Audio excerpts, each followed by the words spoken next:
मुफ्ती तारिक मसूद के बयानात के लिए तारिक मसूद ऑफिशियल को सब्सक्राइब करें। तारिक मसूद ऑफिशियल।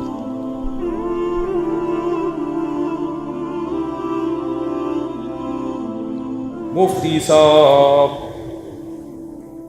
किस लफ्ज बोलने से बीवी हमेशा के लिए हराम हो जाती है? कौन से लफ्ज बोलने के लिए?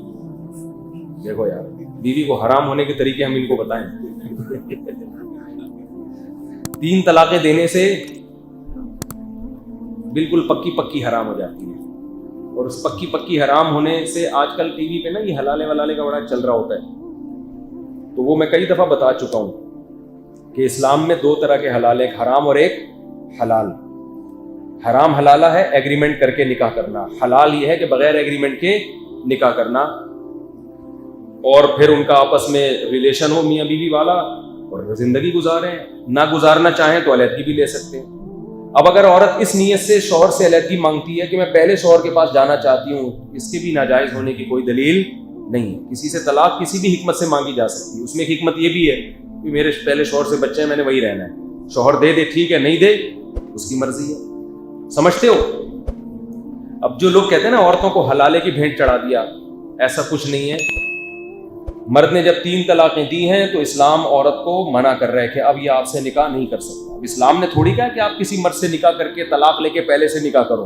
इस्लाम ने ये थोड़ी कहा है। इस्लाम तो कह रहा है अब नहीं करो, आप जाओ किसी से निकाह करके जिंदगी गुजारो।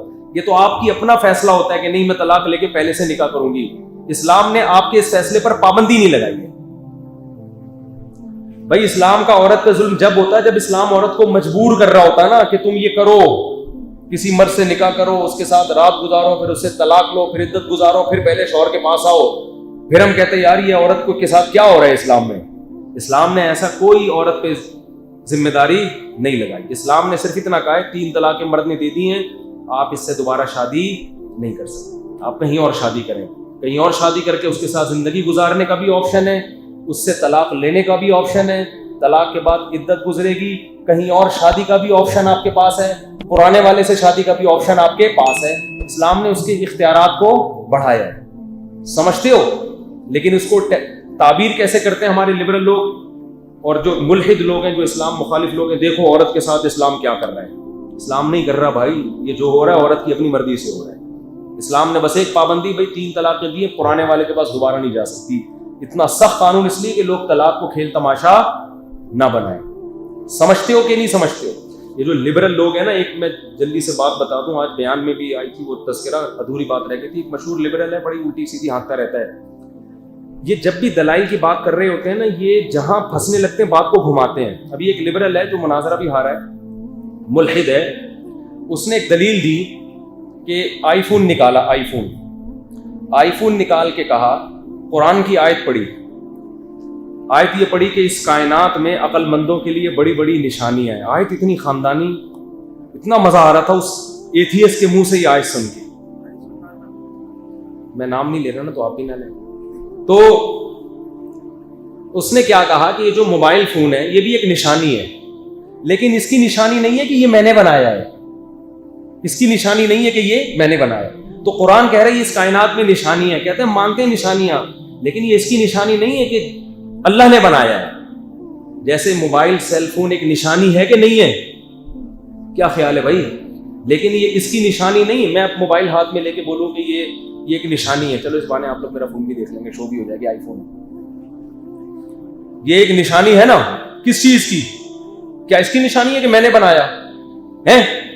इसकी निशानी नहीं है। कह रहे इसी तरह कुरान जो कह रहे हैं इस कायनात में बड़ी बड़ी निशानी है अक्लमंदों के लिए, तो भाई इससे ये कहां साबित होता है कि ये किसने बनाया? अल्लाह ने बनाया।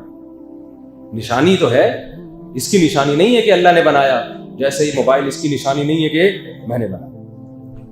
देखो दलील को कैसे पी गए। कुरान कह रहा है ये मुझे बताओ, जब ये मोबाइल इसकी निशानी है कि ये किसी ने बनाया है, खुद से बोलो नहीं बनी, तो ये कायनात का सिस्टम इस मोबाइल से करोड़ों गुना ज्यादा पेचीदा है।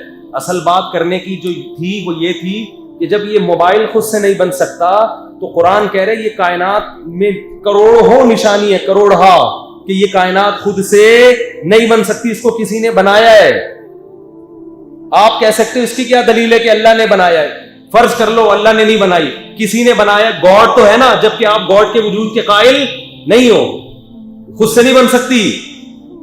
اب ہم کہتے ہیں کہ ایک گاڈ وہ ہے جو فرضی گاڈ ہے، جس کا پتہ ہی نہیں کہ ہے کہاں۔ ایک وہ ہے جو بار بار اپنا انٹروڈکشن کروا رہا ہے پیغمبروں کے ذریعے، موسیٰ کلیم اللہ کو بھیج کر، عیسیٰ روح اللہ کو بھیج کے، محمد صلی اللہ علیہ وسلم کو بھیج کے، ابراہیم خلیل اللہ کو بھیج کے، قرآن نازل کر کے۔ تو جو گاڈ اپنا انٹروڈکشن مختلف کتابوں میں کروا رہا ہے، جو بولتا بھی ہے، سنتا بھی ہے، دیکھتا بھی ہے، اس گاڈ کو مانیں گے؟ یا اندھا بہرا گونگا گاڈ کہ جھوٹا گاڈ آ کے اپنے تعارف کروا رہا ہے، اور جو سچی مچی کا گاڈ ہے وہ منہ پہ ٹیپ لگا کے بیٹھا ہوا ہے؟ تو ہم کس گاڈ کو مانیں گے؟ سمجھ میں آ رہی ہے بات؟ ہم اس گاڈ کو مانیں گے جو آسمان سے کتابیں نازل کر رہا ہے، جو کہہ رہا ہے ان فی اختلاف اللیل والنہار لآیات لأولی الالباب، زمین اور آسمان کی پیدائش میں عقل مندوں کے لیے نشانیاں ہیں کہ کوئی ہے بنانے والا۔ تو جو ہمیں یہ بتا رہا ہے وہ اپنے بارے میں دعویٰ کر رہا ہے کہ کوئی نہیں ہے، میں ہوں، ٹھیک ہے، وہ آبجیکشن کیوں نہیں کر رہا؟ دیکھو جب آپ پلاٹ زمین خریدتے ہو، اخبار میں اشتہار دیتے ہو کہ یہ میرا پلاٹ ہے، کسی کو اعتراض ہے تو 3 دن کے اندر رابطہ کرے، کوئی رابطہ نہیں کرتا تو یہ اس کی علامت ہوتی ہے کہ یہ اس پہ کوئی دعوے دار نہیں ہے نا؟ حالانکہ وہ اخبار کا ساشا ہو سکتا ہے، جو اصل مالک ہو اس نے پڑھا ہی نہ ہو، لیکن جو گاڈ جو آدم علیہ السلام کے زمانے سے لے کر آج تک پیغمبروں کو بھیج رہا ہے، آسمانی کتابوں کو نازل کر رہا ہے، 1 ارب 22 کروڑ ماننے والے اس نے پیدا کر دیے، مسجدیں نمازوں سے آباد ہو رہی ہیں، اس کے لوگ اللہ اللہ کر رہے ہیں۔ تو میرے بھائی اگر یہ گاڈ حقیقی گاڈ نہیں ہے تو جو آپ کا جو سچی مچی کا گاڈ ہے وہ اعتراض کیوں نہیں کر رہا؟ وہ منہ پہ ٹیپ لگا کے بیٹھا ہوا کیوں ہے؟ ہم گونگے بہرے خدا کو نہیں مانتے، ہم اس خدا کو مانتے ہیں جو موسیٰ سے کوہ طور پہ کلام کرتا تھا، جس نے محمد صلی اللہ علیہ وسلم پہ 23 سال میں قرآن نازل کیا، اور اس نے بتایا کہ اس موبائل میں اس کی نشانی ہے کہ اس کا کوئی پیدا کرنے والا ہے۔ تو اس کائنات میں کروڑہ نشانیاں ہیں کہ اس کائنات کا کوئی پیدا کرنے والا ہے۔ تو یہ باتیں بتا رہا ہے، وہ اپنے بارے میں دعویٰ کر رہا ہے اور اس کا کوئی مقابل نہیں ہے، اس کا مطلب یہی خدا ہے۔ سمجھتا نہیں ہے نا بات کو؟ تو جو ملحد ہے نا وہ خدا کے انکار میں بڑی باتوں کو گھماتے ہیں۔ ایک صاحب کہنے لگے کہ دیکھو اگر خدا ہے تو ایکسلریٹر پہ ہم پاؤں رکھتے ہیں تو گاڑی چلتی ہے، بریک لگاتے ہیں تو رکتی ہے، یہ تو سارے کام لاجک کے تحت ہو رہے ہیں۔ خدا کو تو جب مانیں گے جب ایکسیلیٹر پہ پاؤں رکھیں اور گاڑی رکے، بریک پہ پاؤں رکھیں تو وہ چلے۔ میں نے کہا مجھے ایک بات بتاؤ، اسی میں خدا کے وجود کی نشانی ہے۔ گاڑی جب تک چلتی نہیں ہے جب تک ایکسیلریٹر پہ پاؤں نہ رکھا جائے، خود بخود نہیں چلتی۔ چلنا گاڑی کو ایک کنڈیشن سے دوسری کنڈیشن میں چینج کرنا ہے۔ مادہ ایک حالت سے دوسری حالت میں چینج نہیں ہوتا جب تک کہ چینجر نہ ہو۔ پیدا کیسے ہو سکتا ہے؟ خود سے نہیں آئی بات۔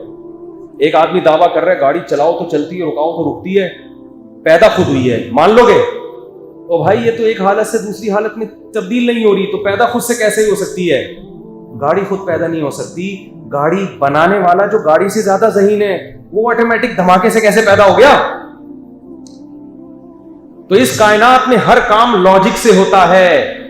ایتھیسٹ کہتا ہے ہر کام لاجک سے ہو رہا ہے، اس کی دلیل ہے کہ خدا نہیں ہے۔ ہم کہتے ہیں ہر کام کا لاجک سے ہونا اس کی دلیل ہے کہ خدا ہے، کیونکہ بغیر خدا کے پیدا ہو جانا یہ ان لاجیکل ہے، یہ لاجیکل نہیں ہے۔